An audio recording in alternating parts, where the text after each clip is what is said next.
Should you buy an Xbox Elite Wireless V2 controller? Here's what you need to know.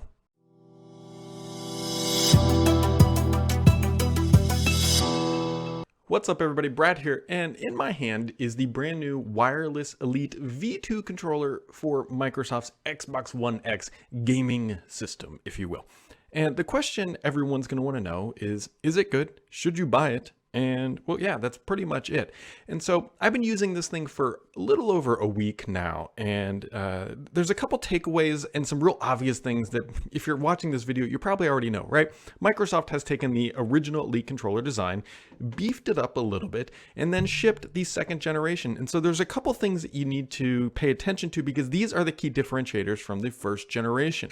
The first being, and this is my favorite feature, is that you can adjust the tension of the thumbstick. Now, that doesn't sound like a big deal unless you're really into first-person gaming, which I've played a lot of Apex Legends. I've also done some Forza and some other games. But what it allows you to do is what I did, I should say, is I jacked up the tension. Like I turned it really, really tight. And then in the game, I turned up the sensitivity in the game. Typically, that means that I would be overshooting people, like oversteering or whatever. But because you can control the tension here, it actually makes it a lot easier to control. And honestly gives me a bigger advantage because knowing that it's harder to move, but it's also, I'm adjusting for it in the game, gives me a wider span here of how quickly I can turn without overshooting people. It's one of the little things that makes this controller different. The other thing too that is quite nice about this update is that there's 3 controller profiles. And so depending on the game type I'm playing or the game that I'm playing, I actually have a couple different map settings to make that easier to make the transition. The previous generation only had 2.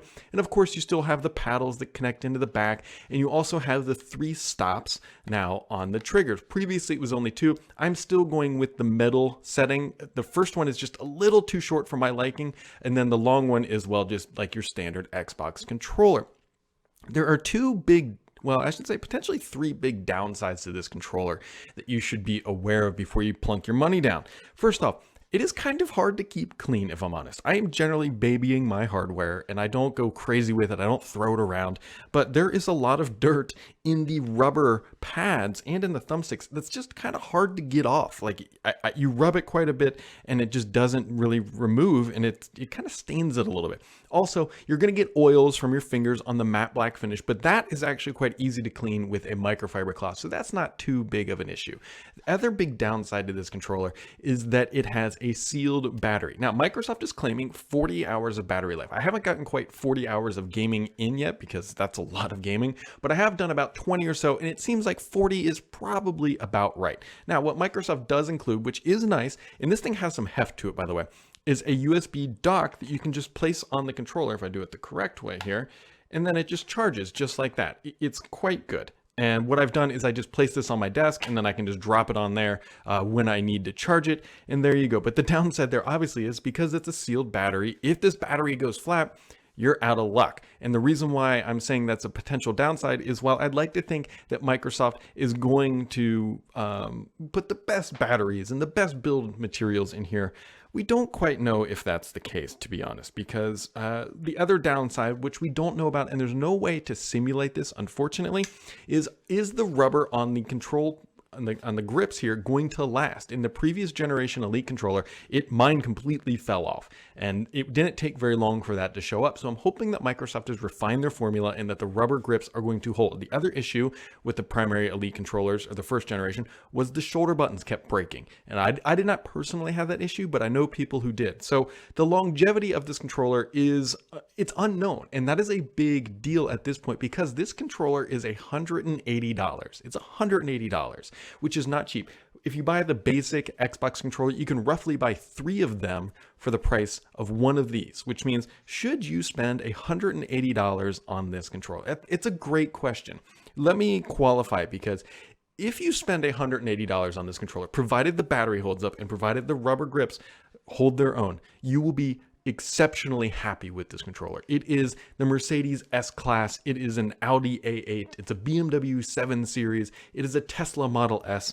It is a fantastic controller, and it doesn't make me ever want to touch any other Xbox controller. Candidly, I really, really like this thing. And if you have $180, and that is not a lot of money to you, then you will be very happy with this. That being said, if you have an Xbox One S, and you're thinking about spending $180 on this, personally, I would put that money towards an Xbox One X rather than this controller. I think you'll get more mileage out of an Xbox One X than the Xbox Elite controller, because the standard controller is fantastic. And if you are happy with that standard controller, never touch this. Don't go in a store and look at it. Don't go to a friend's house who has one. Do not look at an Elite V2, because you will be happy and you will save yourself some money. But if you are willing to spend $180 and you're okay with the idea that this is hopefully refined and fixed and that Microsoft will treat you right if something does happen to it, you will be very happy with the Elite. I quite like this controller despite its flaws. It feels good. It has a good heft to it. So far, it has met every expectation that I have set out for it, minus being a little bit dirty, but that's not too big of a deal. It has Bluetooth, so it's going to work well with xCloud.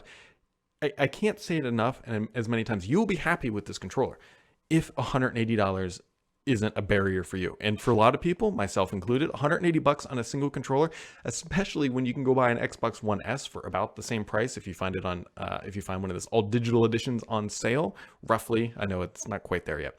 But that being said, guys, Microsoft has built a great controller. The only thing that's missing from this controller is a matching headset. I would love to see Microsoft take these Surface headphones and turn those into an Elite style headset. That would be the companion device to this that is missing. But yet Microsoft sells a pretty basic or entry-level headset. I'm a big headset gamer, and I believe that that does give you an advantage over just traditional speakers. So it needs a matching headset that connects directly to the Xbox One S or X or whatever console you're using. But that being said, guys, if you've been on the fence about this controller, I would go ahead and buy one if $180 doesn't make sense. But if you're truly undecided and you have an Xbox One S, I think I'd put that money towards an Xbox One X personally.